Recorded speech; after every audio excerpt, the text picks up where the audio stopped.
Welcome to Dark Destinations, a monthly examination of the shadowy corners of the globe where our haunted past meets our startling future. Episode 1, Arkham, Massachusetts.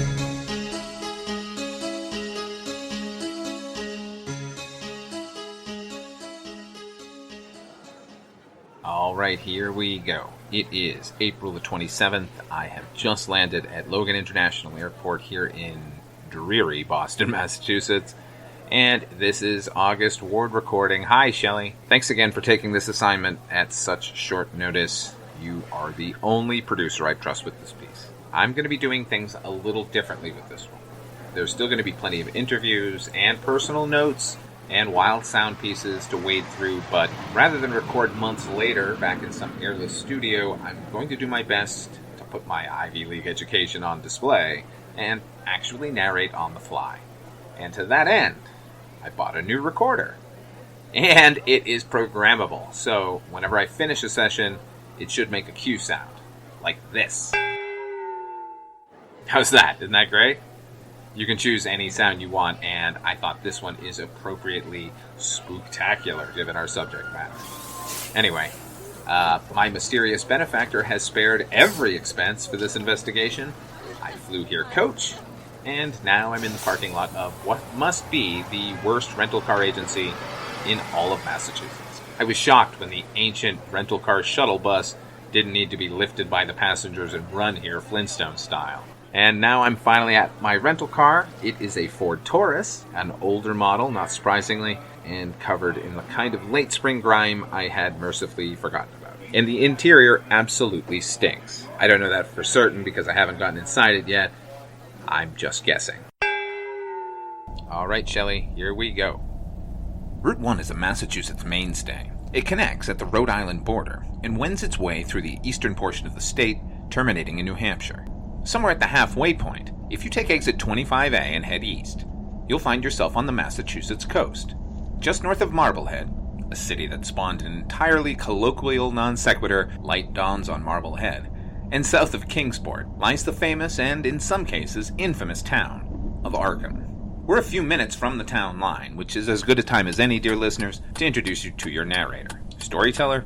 I don't know. Either way, my name is August Ward. I've been a radio journalist, podcast guest, and overall raconteur for the last 12 years. Who better than a one-time local boy to investigate the sometimes intriguing, sometimes frustrating, and at other times inspiring town of paranormal rumor and old-world conjecture of Arkham, Mass. We're crossing from Swampscott and into Arkham proper right now. There's that familiar signpost, "Welcome to Arkham," with the town's insignia, a Shawmut Indian's feather, encircled by the outline of a cod. The sign is fairly plain, given the likes of its closest neighbor, Salem, Massachusetts, which features a cartoon witch astride a broom flying through the night sky as its governmental seal.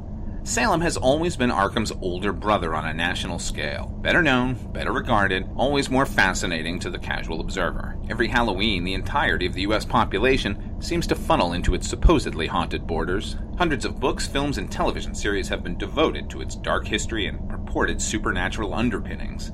But Arkham, always more diligent, more focused, and overall far more ignored, as any good younger sibling tends to be, bears Salem no ill will. To be honest, growing up in Arkham, we were always glad Salem drew such notoriety. Better the public sees on them and their freaky past than delve too deeply into our own. Hey, Shelley. Our mysterious benefactor, in his endless attempts to save a buck, booked me into an Airbnb instead of a hotel. I was pretty unhappy when I saw that on my itinerary. Sharing a bathroom and eating communal breakfast with a bunch of tourists doesn't appeal in any way, but whatever. It's a job, not a vacation. You know, they say you can't go home again, and that's a sentiment I've always known to be true. Compounding it in my case is the fact that my parents moved to Scottsdale a few months after I went to college. They passed away a few years ago, so even my newly adopted home feels unwelcoming. I haven't been there in a few years, and I certainly haven't been back to Arkham in well over a decade. I never imagined I'd be home. You can't see it, but I'm making air quotes. So it's surreal to be back in such familiar environs, made even more so by the fact that said Airbnb just so happens to be my childhood home. The outside looks great, I must admit. The owner replaced the traditional New England wooden shingles with some sort of aluminum siding, which is probably a good idea given what a bitch it is to replace them anytime the weather gets bad, and my father never seemed to get around to. And it's a bright shade of yellow, which it had once been the kind of deep chocolate that most houses in this region seem to favor. The owner is sweet, a fading ginger named Megan Halsey, who must have been a stunner back when Nixon was in the White House. If I'm being totally honest, she's kind of a stunner even now. I tried to get her to install me in my old bedroom, but that's a sitting room now, so instead she gave me the spare bedroom on the 3rd floor. Or, as my parents used to call it, get the hell out of that room, it's not for you. It is 4 a.m. Sorry it's so late, Shelley. Wait, no, I rescind that apology. It's not 4 a.m. there. Knowing you, you're listening to this at 2 a.m. tops. Anyway, I was sleeping pretty hard when I heard a scratching noise somewhere in my room. I was hoping to get it on tape, but just like the sound your car makes until you get it to the mechanic, it's disappeared completely. But my magical new recorder does have a voice activation setting. I'll probably turn it on before I go to sleep from now on. At worst, it'll be a wake-up call for Miss Halsey that the exterminator is in her future. At best, some cool, spooky atmosphere for the podcast. There. It's on now. I hope.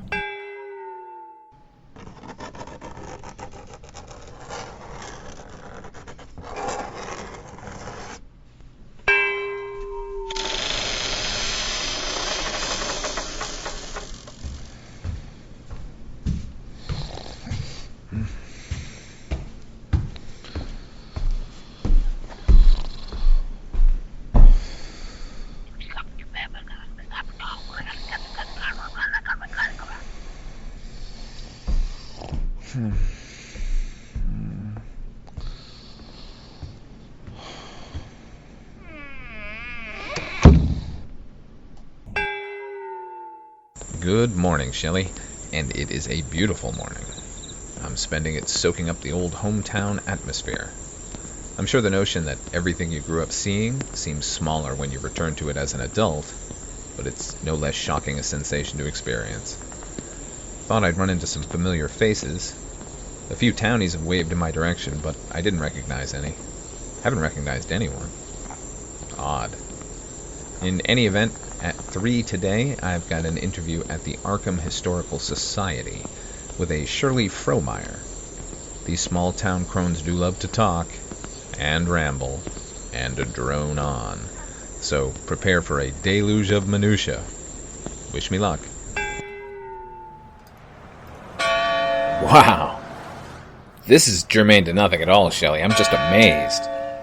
That beautiful sound you're hearing is Christchurch's tower bell, toning out the time of day. I'm sure adults have managed to tune it out of their consciousness, like people who live near airports tend to forget the endless rumble of jet engines.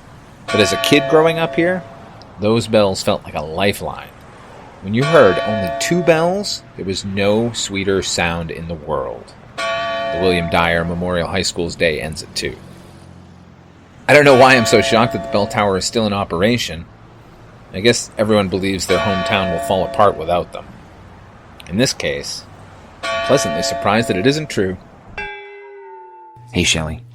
I'm actually a little early, so I'm wandering around inside the voluminous Miskatonic University library stacks.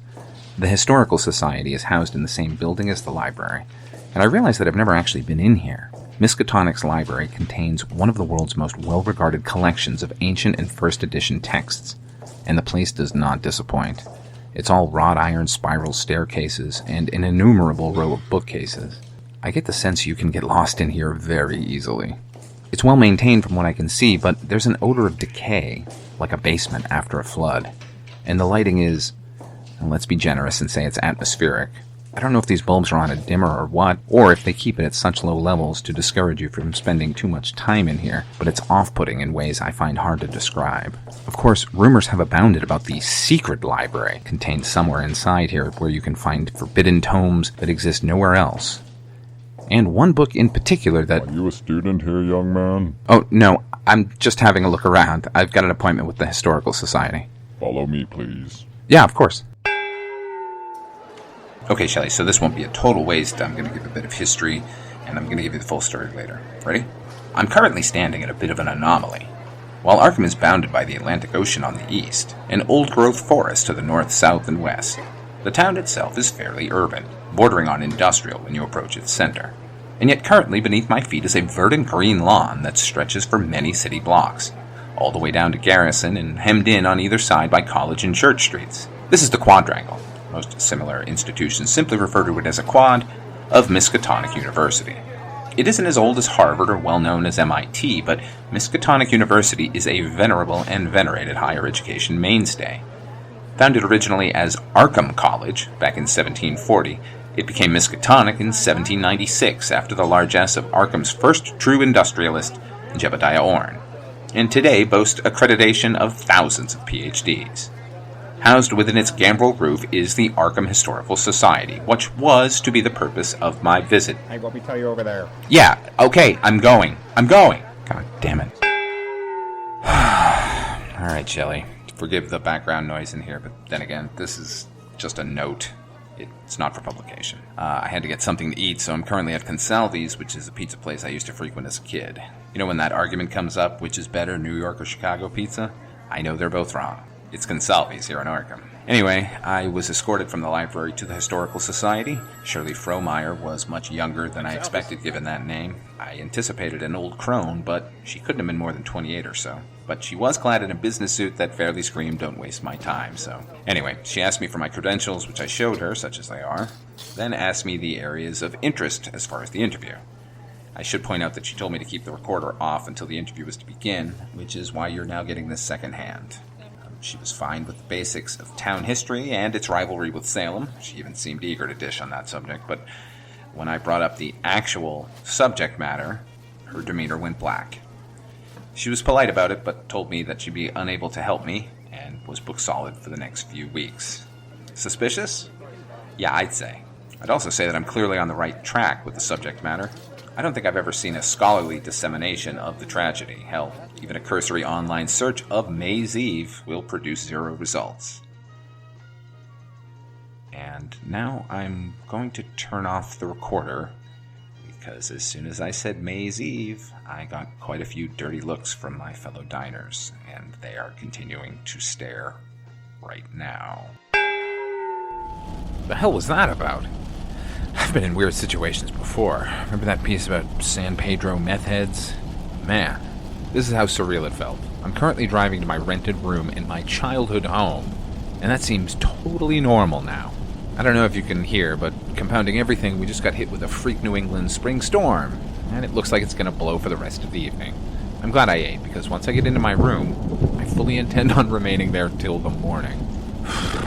Even without the Historical Society interview, I still have a ton to say on the subject matter, so I'm going to do my best to salvage the day once I get there.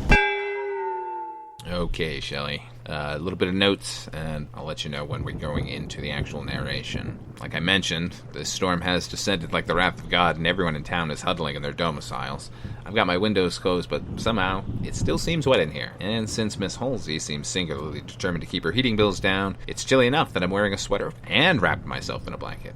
As I mentioned, I'm on the spare bedroom up on the 3rd floor, which is a room I barely remember entering as a child. I do have vague memories of weird bits of my parents' own childhood items being stored in here. Dolls, mainly. I guess it was more my mom's than my dad's. I suspected that my parents had been hoping for another child. Dolls would indicate a girl, and this was to be their intended bedroom. When it became apparent that I was going to be their sole creation, they regarded the room with, at best, disinterest, and at worst, disgust. Probably became a symbol of their waning fertility. In any event, they were very discouraging whenever I'd ventured up here. To that end, the citizenry of Arkham's sudden decision to discourage my investigation hasn't changed the fact that there's plenty about its dark history I readily recall. I guess I'm going to start the actual narration here. Arkham, Massachusetts is home to the country's oldest asylum. The Arkham Sanitarium has been in constant operation since its creation in the early 1700s. The building was relocated twice and currently looms above the quaintly named Hangman's Hill on the north side. Whoa!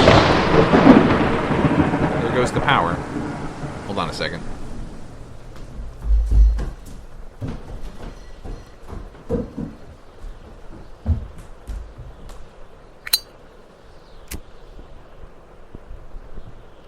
I'm sure Miss Halsey intended the plethora of scented candles littered around the room as decorative pieces, but they're coming in handy right now. Anyway, sorry, back to the narration. Hold on. Arkham experienced a typhoid outbreak back in 1905. A pandemic along the entire eastern seaboard can't be pinned on this town per se, but there were disturbing events that took place here during that time. Evidently, a Miskatonic medical student seized on the opportunity of so many freshly dead bodies to perform what can euphemistically be called experimentation. His motives have been lost to history, though they've been described as everything from altruistic, dissecting the bodies to better understand human anatomy and further the field of surgery, to downright diabolical. Many were convinced he was attempting to reanimate those corpses. That student, Herbert West was his name, disappeared entirely, so we can only guess at his true intent. But he did have a conspirator. Dan Kane. He was convicted of West's murder and then shuffled off to the sanitarium, where he spent the remainder of his life babbling about catacombs that run beneath the town, and of blood sacrifices that must be maintained to satisfy the old ones. Those are his words, the old ones, which is a phrase not unknown to me. I heard it every now and again as a kid, in snatches of conversation among adults that would cease immediately once they realized you were listening. I always assumed they meant the St. Mary's retirement home over on Boundary Street, or at least referencing Arkham's ancestors. Whether that meant the early settlers or the Shawmut tribe before them didn't matter to me, it just meant old people. But now, I'm not so sure. It may or may not have something to do with the most interesting piece of twisted history here in Arkham. Not the last, mind you. One could do hundreds of these podcasts about the isolated weirdness that's occurred within city limits, and you'd never want for new material. But the one that has always fascinated me, the one I came here to shed light on, is the phenomenon known as May's Eve. It is literally the last day of April, or night, technically. Every decade or so since the town's incorporation, on that night particularly, a group of children go missing. It can be anywhere from 1 or 2 in some cases, or, like once in the mid-19th century, when over 30 children disappeared in one evening. And I do mean disappeared. Not one bone or tooth or fragment of clothing has ever been found in the city or along the shore. Now, I'd say it was a serial killer prowling the streets of Arkham with a fixation on the last day of April, but the sheer span of time that these disappearances have occurred rules that out. And predatory murder isn't hereditary, so it's not as if it's some lunatic family's legacy to the town. Those kids are just gone. I don't have all the specific names and dates in front of me. I'm probably going to stop by the public library tomorrow to nail down that data. But I assure you, it is a number so high that you'll be shocked that a major investigation has yet to be mounted. Even more shocking is the town's reaction. A collective shrug. What are you going to do? It's Chinatown. What are you going to do? It's Arkham.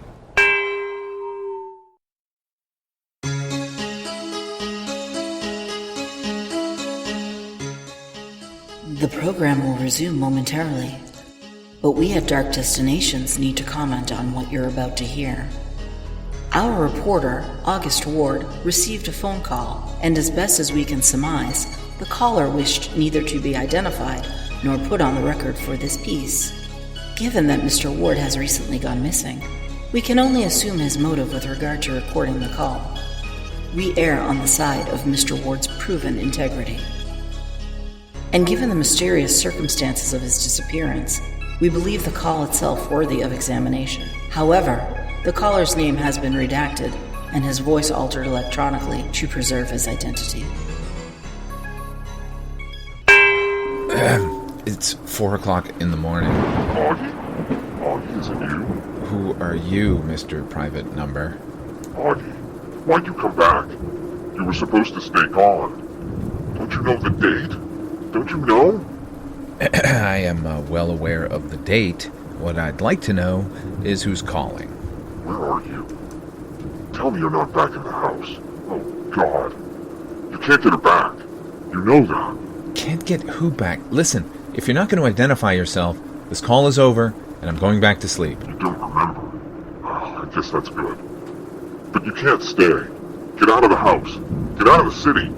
I'm getting a little tired of Arkham's treatment of me. Good. Go. I don't know what you remember about me, but I'm not that kid anymore. And I'm not going to be bullied out of town. You're the same. I can hear it in your voice. You can't change. It won't win you. And it's all going to start again. God damn you. Well, thanks for calling. For your own sake, Augie, leave. For the town's sake. For your sister. What the hell does that mean? Hello? God damn it. You get all that, Shelley? Remind me, we're in the 21st century now, right? Lunatics. It's fine, I only need 3 hours of sleep. Good night, Shelley. Morning, Shelley. I had intended to attack the day, but given how little sleep I got, and the fact that I have a bit of a slow and grinding headache inexplicably, I'm taking things a bit slow this morning. I'm still at my house. Well, it's Miss Halsey's house now. Power is back on, but the weather has not improved, which is fine by me. Less animals roaming the streets when I finally do get motivated. The third floor doesn't have a bathroom, so I've been schlepping my toiletries up and down the stairs. When I returned to the room from my shower, I dropped my aftershave, and thanks to its super sleek cylindrical shape, it promptly rolled away faster than I could keep up, and it disappeared beneath a bookcase in the corner of the room. There was no way I could reach it. So I moved the bookcase. And, you ready for this? I found a door. What's so shocking about that? Well, I'm glad you asked. The door is 3 feet high, like a closet for a doll or a small child. What on earth could it be for? And why on earth did I know nothing about it? You spend enough time somewhere, say 18 years, you figure you'd have pretty much everything in your immediate surroundings mapped out. It's locked. I tried. And Miss Halsey is a scrupulous cleaner, so I couldn't see any lines of disturbed dust to indicate the last time it was open. Could be decades. There is a fair amount of pitting in the wooden floor where the door swings out, so it definitely has been in use. I'm sure you're screaming at the computer right about now, Shelley. What does this have to do with anything? Probably nothing, but it's another bizarre aspect of this homecoming, and I feel like I ought to document it. That's all. Hey, Shell. You know, whenever I'm in Boston, I always marvel how that city seems to straddle the 19th, 20th, and 21st centuries. It's a neat balancing act. And given their geographic proximity, I always feel like Arkham manages the same nifty trick. And so far that feeling has been borne out. Except here, inside the Arkham Public Library. I'm currently scanning through news items on a microfiche machine. Digital, you say? Never heard of it. Boy, you will not hear me complain about substandard Wi-Fi speeds ever again. Having said that, prepare yourself for an onslaught of frustration anyway. They've got films of the Arkham Gazette going back to 1883, but there is not one major article about May's Eve. There are a smattering of missing persons notices throughout April every decade or so, but nothing tying these seemingly isolated instances together. I'm beginning to wonder if I didn't allow a fictional regional yarn used to scare children to coalesce into a real and ongoing problem in my mind. If I remember correctly, there should be a section of books dedicated to local history in the stacks downstairs. I'm going to have to check it, but I'm not hopeful. But then I do have to find something. Just between you and me, Shelley. I already cashed my check for this assignment. I'm sorry. I'm turning it off. Shelley. I'm back in my house. The windows are shut tight against the rain and the wind, and I have a steaming cup of clam chowder from the King's Head pub in front of me. Is that New England or Manhattan? You should never ask a New Englander. New York can keep their clam ketchup soup. So, the library closed up early today. How unusual. But before they tossed me out into the rain, I did manage to check out a volume of Arkham lore, imaginatively titled Arkham Lore. It's not exactly a dissertation-worthy look into the folk tales and true crimes of my hometown, but it does at least provide a little bit of illumination on May's Eve. Got its own chapter. A slight 3 pages. But beggars can't be choosers when those same pages assuage the fear that I'm losing my mind. It has some names and dates, which I'm going to have to follow up on, but it's mostly a compendium of crackpot theories on the mystery's origins and potential meanings. They're hardly worth mentioning. So why do I sound so chipper? Honestly, the chowder's going a long way to lighten the mood, but more importantly, on the last of those scant pages about May's Eve, someone has written in the margins, someone I'm going to have to try and track down. I don't think asking who took out a book previous to you is going to breach any librarian book borrower confidentiality agreement, but regardless, whoever it was has written Miskatonic Library, lower level, and underneath that they've scrawled 2 words in Latin, Infinitum Nihil. I assume that's a book title because beneath that they've written a Dewey Decimal number. Now, as with everything I've encountered so far, I'm not rejoicing just yet, but it's a good lead, I think. And I'm strangely hopeful. I just have to figure out a way to get in there undetected. But that is for tomorrow. I'm going to put the voice activation thing on again before I go to sleep. I hope we've gotten something good, but I'm sure you'll find something. Night, Shelley.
Good morning, Shelley.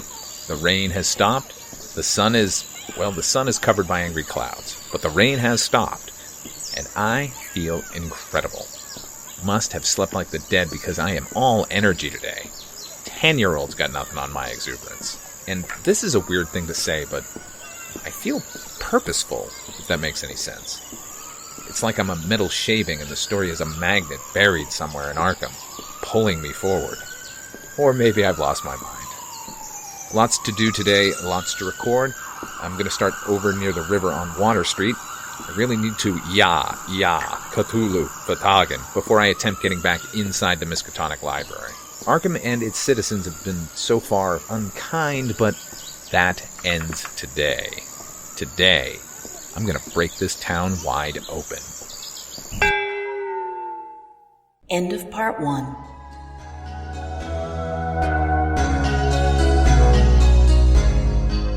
This episode of Dark Destinations was written and produced by Father Malone. Title music was written and performed by Darren Curtis from DarrenCurtisMusic.com. We hope you'll join us next time for the conclusion. Until then, may all your travels lead to dark destinations.